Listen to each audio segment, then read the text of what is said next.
Tires. People drive on them every day, but seldom think about them. When buying a car, people are more likely to think about the fuel economy, rear seat space, or sound system than they are to think about the tires. Until it rains, or until the tires fail, or until you have to pay to replace them. The sticker shock that can attend replacing a set of tires may be especially acute for a growing slice of drivers today due to one big factor: the SUV. Sport utility vehicles are all the rage, making up about half of all tire sales in 2020, a roughly 20% increase since 2007. A Consumer Reports survey in 2019 found that SUV tires are quite a bit pricier than those you would put on sedans, coupes, or even minivans. Those were not the costliest tires bought by survey takers. That distinction belonged to sports car tires, which ran up to nearly $190. The shift to SUVs is driving up the price of tires for the average buyer, and they aren't the only factor poised to drive up the cost. Electric cars also stand to raise tire prices as they take over the auto market. So far, tires have been somewhat resistant to the onslaught of e-commerce that has afflicted many other sectors of retail. A lot of consumers still buy their tires through dealers, and even online sellers rely on traditional dealers for installation. But the tire space is very competitive, and all players are trying to find new ways to connect with savings-focused customers.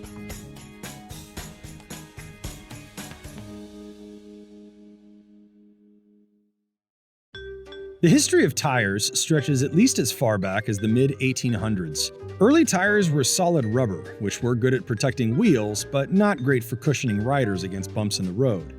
The pneumatic, or air-filled, tire is attributed to Robert William Thompson, who filed a patent for a design in 1845. The mid to late 1800s were also when many of the world's best-known tire brands were founded, especially the European ones. French tire manufacturer Michelin traces its history as far back as 1832. It was renamed Michelin in 1889, and it developed the first detachable bicycle tire in 1891. Italian maker Pirelli began as a general producer of elastic rubber goods in 1872. In America, Charles Goodyear developed the vulcanization process in 1839. He used heat and sulfur to turn flexible but weak natural rubber into a much stronger and more reliable substance. The discovery, named after the Roman god of fire, Vulcan, was crucial to the development of rubber for industrial uses, and of course, tires. Japanese makers came a bit later, including what is now the largest tire maker in the world, Bridgestone. Bridgestone started out as a division of another Japanese manufacturer. In 1930, it began producing its first tires, and renamed itself Bridgestone in 1931. It would become one of the world's largest tire makers in 1988 when it merged with the American manufacturer Firestone. Tire makers are typically divided up into tiers by those who follow the industry. There are Tier 1 brands, which typically include the best-known and often highest-priced names, Michelin, Goodyear, and Bridgestone, for example. These are often the brands whose tires are installed stock on cars and factories, and brands that make a lot of the specialty tires customers will favor for certain types of vehicles, especially high-performance ones. Below them are the Tier 2 brands, which tend to be a bit lower priced, have a bit less market share, and seem to be less aggressively marketed by their makers. These often include brands such as Bridgestone's Firestone brand, Goodyear's Dunlop, Michelin's B.F. Goodrich, and the Yokohama and Toyo brands. Tier 3 tires are often thought of as value brands, the cheapest. This third category has become a favorite of shoppers who are using the internet to buy tires. In a note published in February 2020, North Coast Research discussed a survey of 100 Amazon installers in 20 major cities across the U.S. Contacts at Sears saw a lift of 4 to 5 customers per week from Amazon sales. Pep Boys saw an additional 3 customers, and tire installer Monroe saw 1 or more customer per week on average. 57% of customers said the tires they installed were cheap tires, value brands, or Tier 3, some of which they hadn't previously seen.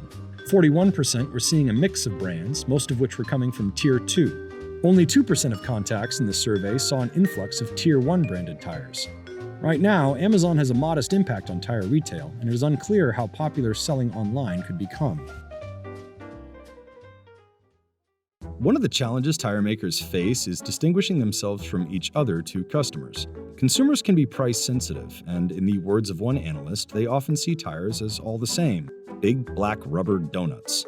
The most commonly reported reason for selecting a particular tire brand was price in one Consumer Reports survey, followed by tread life and how much a customer trusts a brand. A tire is basically made up of rubber compounds along with steel belts and wires to provide structure and strength, though tire manufacturers say up to 200 ingredients can go into a single tire. There are, of course, all kinds of tires, but basically, bigger tires require more materials, more construction time, and therefore, higher cost. A 2019 survey from Consumer Reports found the median price of a tire for a sedan, coupe, hatchback, or minivan was $137, not including the cost of installation. The price for an SUV tire was $162. Pickup trucks were even more expensive at $175. SUVs come in all sizes but are generally larger and heavier than comparable passenger cars in their same size segments.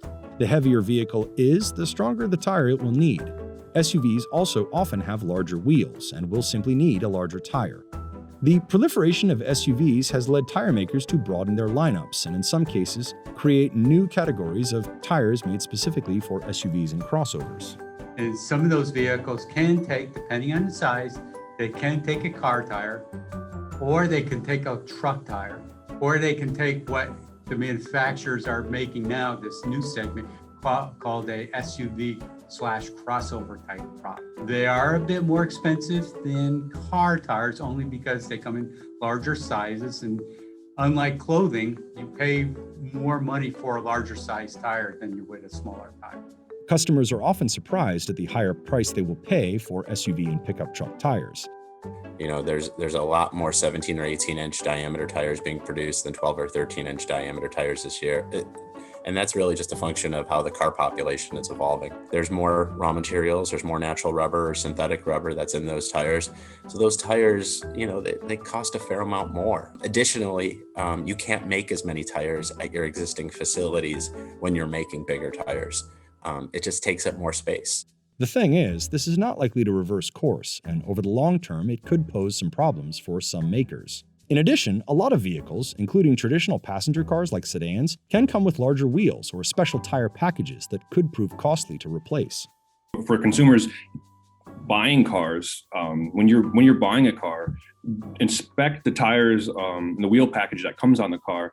A lot of times people will buy a car, and nowadays they're coming with bigger and bigger wheel sizes, but those tires are more expensive, and sometimes you don't necessarily need that. Another trend on the horizon could push up tire costs even higher: the rise of the electric vehicle. Electric and hybrid vehicles are heavier than internal combustion cars and trucks, which means they need sturdier and even more durable tires. Because the tire market is so competitive, tire makers and retailers continue to try to find ways to distinguish themselves. On the retail side, providers such as Monroe and Les Schwab say that providing service to customers is really what distinguishes them, not only from e-commerce sellers that lack storefronts and installation services, but also from big box retailers such as Walmart. Tire producers are also looking for ways to differentiate themselves. One way is connecting with consumers through retail. Goodyear has taken this approach with a pilot program in parts of the East Coast. The Roll by Goodyear program involves both home installation and boutique-looking tire shops, which are indeed a highly unusual way of selling tires. Bridgestone has been trying to reposition itself as a mobility company. Bridgestone is adding sensors to its tires, which it says can be done for not much more money. The idea is to use these sensors to improve automated driver assistance systems and provide other information to drivers. The sensors on board tires might be an example of a technology that has found its moment. Bridgestone merged with American maker Firestone in 1988. Little more than a decade later, the company found itself in the midst of a massive scandal involving faulty, uninflated tires that had been installed on one of the first massively popular family SUVs, the Ford Explorer. The fallout from that scandal resulted in a government mandate to provide tire pressure monitoring systems on cars through sensors in the tire. About 20 years later, sensors inside tires may provide makers like Bridgestone a new way to serve customers and distinguish themselves in the marketplace. Also, Michelin has made some acquisitions, some smaller acquisitions within the telematics realm of things. And so you've got tire sensors, and maybe you fold that into car connectivity and fleet telematics, right? Where you could inform a rental fleet which tires on particular cars need tire replacements, right?